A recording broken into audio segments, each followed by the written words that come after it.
What if the voices of the dead clawed their way into the world of the living, not through crypts or graveyards, but through the fragile whispers of two young sisters in 1848, New York? In a dim farmhouse, Kate and Maggie Fox sat trembling as the walls throbbed with knocks and hollow raps, each echoing like the heartbeat of something buried yet restless. The night was swollen with fear, and with every sound their souls edged closer to ruin, while a nation on the brink of change began to listen. If you have the courage to descend deeper into shadows where history and haunting entwine, linger with us. Subscribe so you may not miss the next echo of truth buried beneath dust, silence, and bone. The farmhouse stood low against the March wind, its beams groaning as if weary of bearing witness. Hydesville was a lonely patch of New York in 1848, the soil damp with thawing frost, the trees skeletal against a bruised sky. Inside, the Fox family gathered close to the sputtering flame of a candle, each shadow stretched grotesquely along the walls. The air was bitter with smoke and silence, the kind of silence that gnaws at the ears until one begins to hear things. That night, young Kate and Maggie, their thin frames wrapped in wool, fidgeted under the weight of that silence, as though the stillness itself demanded rebellion. Then came the sound, a sharp rap, low and hollow, pulsing through the boards beneath their feet. The first knock was small enough to dismiss, a whim of wood or the settling of the house. But the second came stronger, deliberate, as if a hidden hand had struck from inside the walls. Their mother's lips moved in frantic prayer, yet her voice faltered, drowned by the third knock, louder still, echoing like a coffin lid slammed shut. The sisters clutched one another, bodies trembling, the candle's flame quivering as if in answer.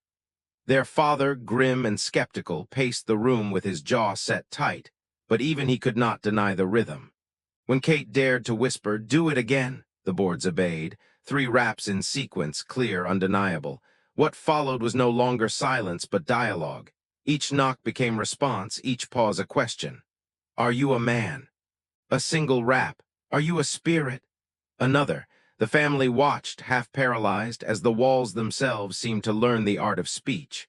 The unseen presence revealed itself not with form but with cadence, like a prisoner tapping code through stone. Every answer sank into the marrow of the listeners, each throb of sound an iron chain binding the sisters to something they could neither understand nor escape. The neighbors came quickly, drawn by rumor as though scenting smoke. They filed into the cramped farmhouse, eyes wide, faces pale, their breaths clouding the air with disbelief. The sisters stood in the center, their small bodies serving as vessels, though they scarcely knew how or why. When they asked the spirit its age, the knocks matched the years of a murdered peddler rumored to have vanished near the house. A gasp rippled through the crowd, mingling fear with a strange, insatiable hunger. The air felt charged, almost electric, as if lightning itself had coiled into the timbers. The night thickened. The raps grew bolder, faster, answering questions no human lips had dared confess. Mothers wept, convinced their lost children might soon speak again. Fathers clenched their fists, fearful of secrets unburied. And the sisters, poor children caught between terror and awe, trembled with the dawning realization that they were no longer merely playing. They were being chosen. By the time dawn stained the horizon with bruised light, the Fox farmhouse was no longer just a home. It had become a threshold, a door between the living and the dead. Yet in the pale exhaustion of morning, as the sisters sat hollow-eyed and shaking, one question clung to them like frost. If they had truly summoned the dead, what else had they awakened? The walls were quiet now. But the silence was not peace, it was waiting. The farmhouse that once stood in modest obscurity had become an altar. Each night the curious pressed their way through its narrow door, their boots caked with mud, their breaths heavy with both dread and expectation. The flicker of candles cast their faces into grotesque relief, hollow eyes glinting like lanterns set upon skulls. They leaned forward in silence, waiting for the sound that had captured Hydesville in its grip. The raps of the unseen, sharp as knuckles against a coffin lid. Kate and Maggie sat stiff in their chairs, their young hands folded as if in prayer, their bodies trembling under the weight of so many eyes. They felt more prisoner than priest, forced to conjure answers they barely understood. Each question thrown into the stale air became heavier than the last. Who are you? What do you want? Why do you remain? The knocks came, obedient yet impatient, pounding in rhythms that seemed to bruise the very walls. The crowd gasped, murmured, wept, their hunger feeding the spectacle until belief itself seemed to blaze like fire in the air. Yet within that fire lurked doubt. Ministers came to denounce, skeptics to jeer, accusing the sisters of fraud, of childish trickery. But even their voices quivered when the raps answered too swiftly, too violently, as if mocking disbelief itself. Kate's legs shook beneath her skirt. Maggie's teeth pressed into her lip until blood salted her tongue. They did not know whether they were deceivers or victims, whether their own bones were complicit in the knocks that would not cease. At times the sound felt as though it rose from within their bodies, their joints aching with phantom echoes. The farmhouse, suffocating in heat and candle smoke, had become a furnace. Neighbors clutched one another, torn between terror and wonder, while the sisters' faces glistened with sweat and fear. The air thickened with the scent of wax, damp wool, and something darker, the iron tang of unease, like the aftertaste of blood. Every unanswered silence seemed heavier than the sound itself, each pause a rope pulled tighter around their throats. The fire of belief devoured reason, and still, the people demanded more. What had begun as whispers now spread like flame across the countryside. The sisters were no longer children, but mediums, vessels through which the dead demanded recognition. Yet even as the crowd's belief swelled, a shadow deepened inside the sisters, a dread they could neither name nor extinguish. For if this power was false, it was a prison of their own making. But if it was true, if something unseen truly stirred within the walls, then they were not performers at all. They were sacrifices. The knocks ceased suddenly that night, leaving the farmhouse suffused with a silence so oppressive it seemed to crawl beneath the skin. The crowd leaned forward, breathless, desperate. And in that silence, Kate thought she heard something else, not a rap, but a whisper, faint as thread unraveling in the dark. It was not meant for the crowd. It was meant for her. By the summer of 1848, the whispers from Hydesville had spread far beyond the crooked fields and frostbitten timbers of the Fox farmhouse.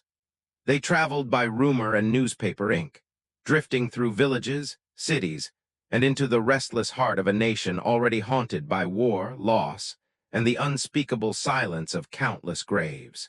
What had begun as faint raps in the night now roared like a storm, swelling into the birth of something vast, a religion raised not from scripture but from shadows. Kate and Maggie, no more than trembling children, were dragged from the dim parlor into halls where gaslight flared against walls lined with strangers. The crowds grew thick, faces blurred into a single pale mass, their hunger more frightening than any specter. Women in mourning pressed handkerchiefs to their lips, eyes wet with grief, begging for the sound of husbands lost to fever or war. Men sat stiff, fists clenched, torn between skepticism and longing. The sisters, perched like fragile birds before them, let their bodies answer with the only language they had: knocks, raps, echoes. And every sound drew the crowd deeper into the abyss of belief. The air inside those halls seemed always to vibrate, charged as though lightning threaded invisibly between the rafters. Each rap was received not merely as sound, but as revelation, proof that the boundary between flesh and dust could be breached. Applause thundered like storms, sobs filled the silence between. Yet the sisters felt no triumph, only exhaustion.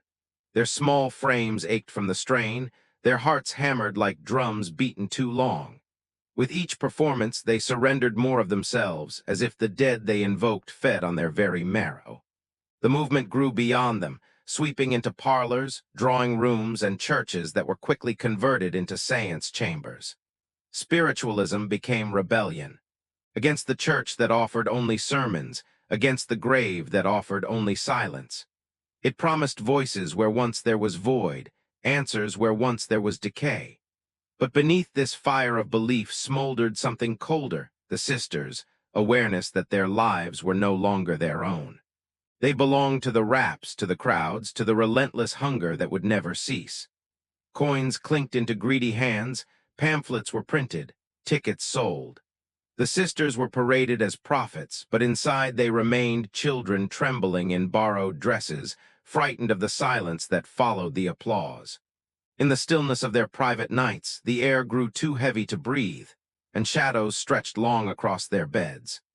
Maggie wept quietly, Kate stared into the dark, and both wondered whether they had truly opened a door, and if so, whether they would ever be able to close it. For what had been born in Hydesville was no mere trick. It was a movement, a faith stitched from longing and hunger, carried forward by strangers they could not control. And every time the sisters knocked, they knew the fire spread wider, brighter, more dangerous. Until the night when someone whispered of bones hidden beneath the floorboards. The rumor began like a faint draft creeping through the cracks of Hydesville's crooked farmhouse. A peddler, they said, a man who vanished years before, had met his end within those walls. His blood had seeped into the soil, his bones buried beneath the very floor where the Fox sisters first called the dead to speak.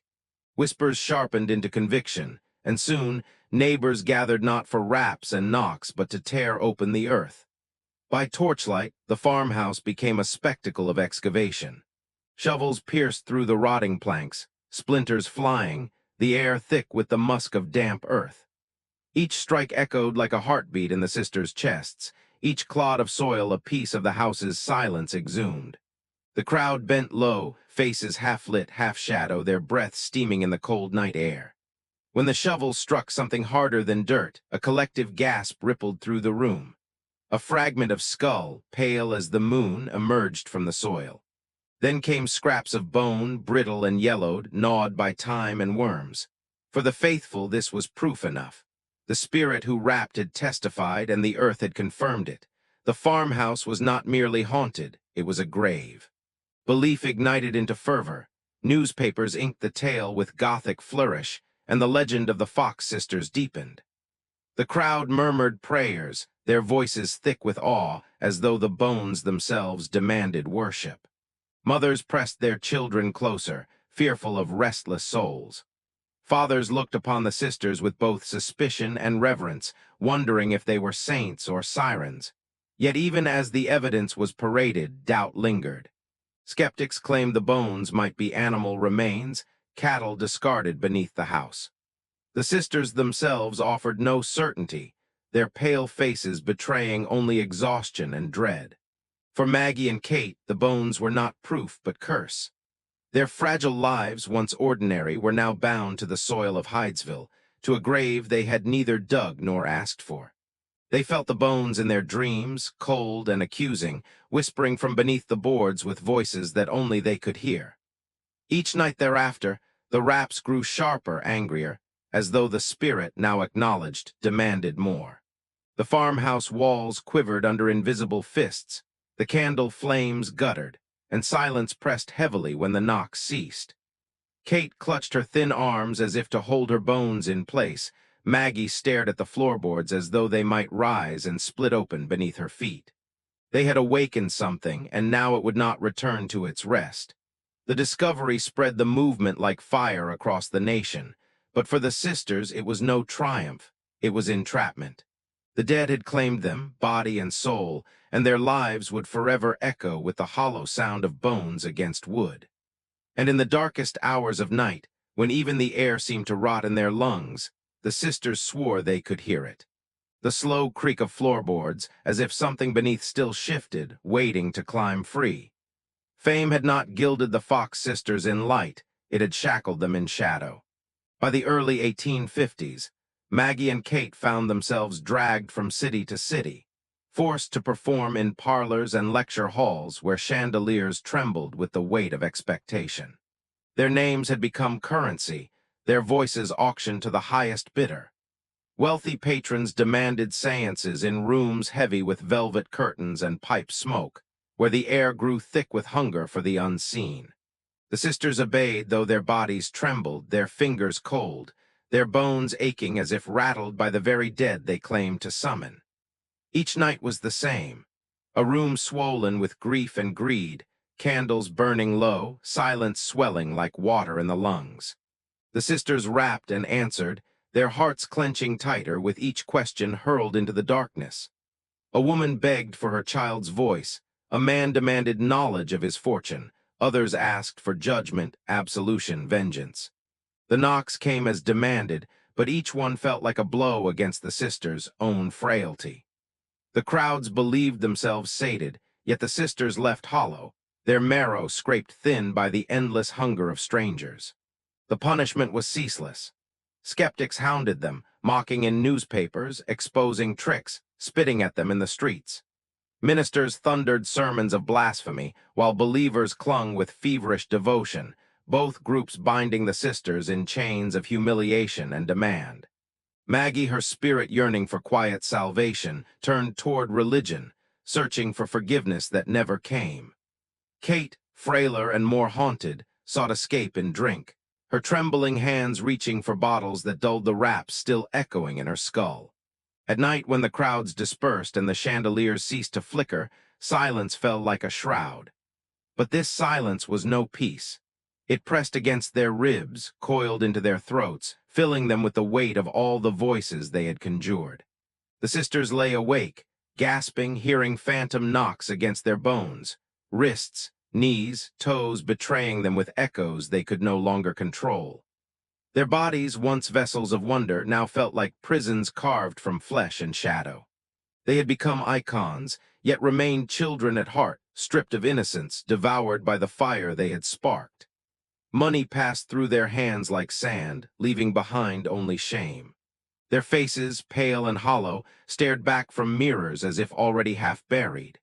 Still, the world demanded their performance, as though the dead themselves had appointed the Fox sisters as their unwilling emissaries. And always after the last candle was snuffed, one question clawed at their minds, unspoken yet deafening. When the raps finally ceased, when silence truly fell, what would remain of them?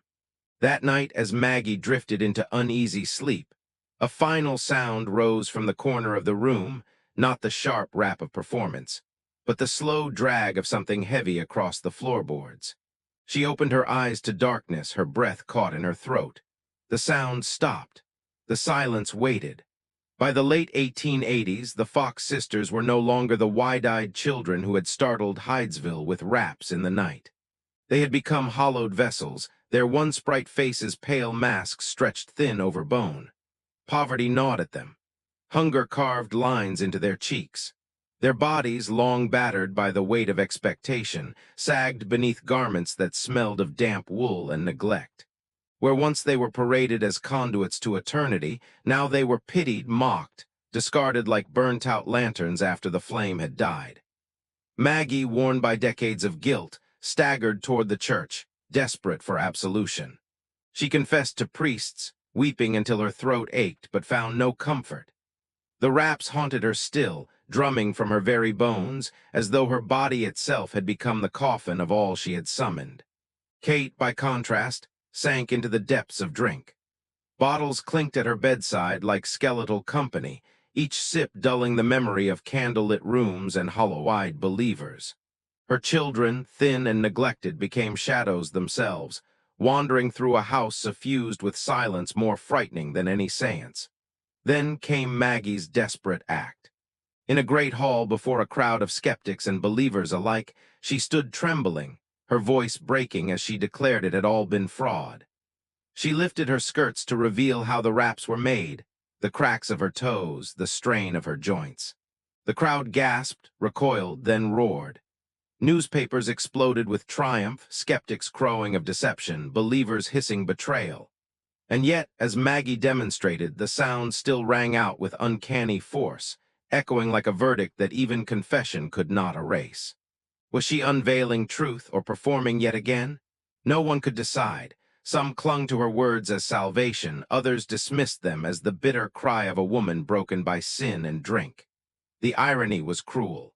The confession itself became another spectacle, another performance demanded by a world that had devoured her youth and now feasted on her ruin.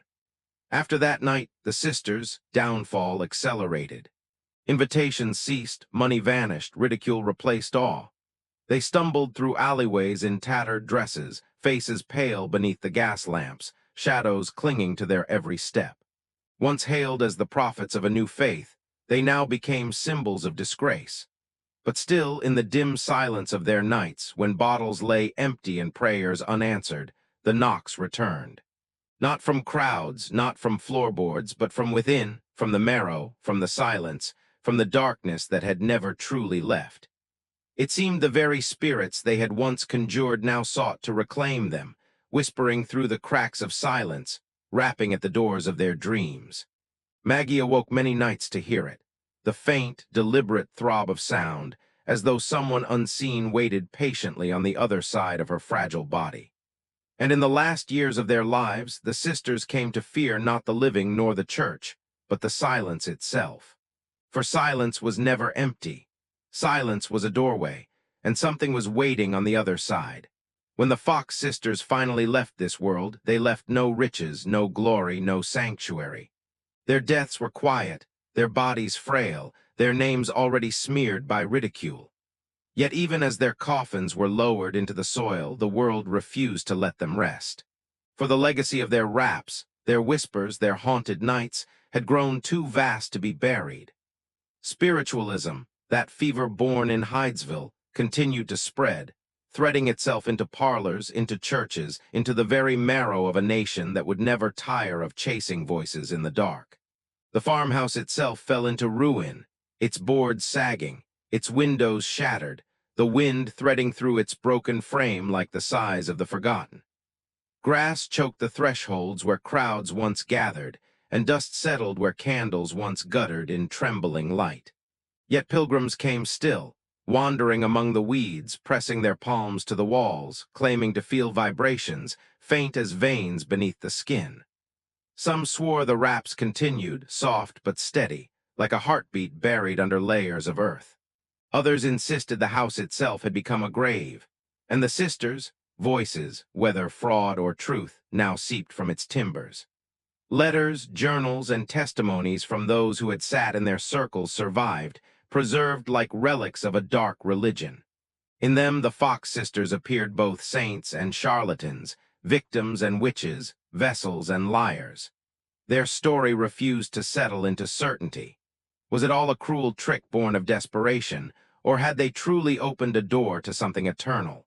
Each generation retold the tale, reshaping it, the sisters' names echoing like incantations across the decades.